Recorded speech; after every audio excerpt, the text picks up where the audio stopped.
Total 47 item tapi harga dia lebih murah daripada kalau korang beli screwdriver jenis yang satu-satu macam ni. Okay, so jom kita tengok apa yang ada dekat dalam set ni. Korang tengok set screwdriver yang macam ni campur dengan set drill ada dua guys. Kalau korang nak lebih, korang boleh beli tambahan. Set untuk buka nut pun ada.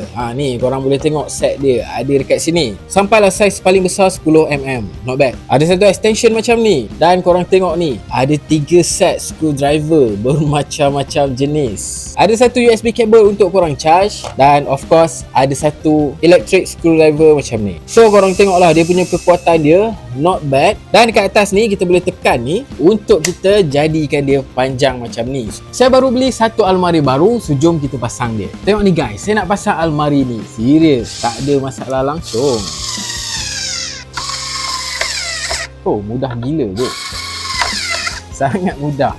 Nampak? Nice Okey, almari ni saya dah buat siap-siap sebelah dan tinggal lagi sebelah je untuk pasang. Dan korang boleh tengok skru dia dekat sini besar-besar guys. Dan jangan risau, skru yang panjang macam ni pun okey je, tak ada masalah. Alright, so tengok ni guys. Mudah gila. Okey, nice. Mudah kan? So guys, not bad untuk benda kecil yang macam ni, tapi bateri dia tahan untuk satu-satu projek dan cukup kuat untuk kita nak settlekan skru-skru yang walaupun panjang macam ni. Alright guys, tunggu apa lagi? Check out dekat beg kuning di bawah.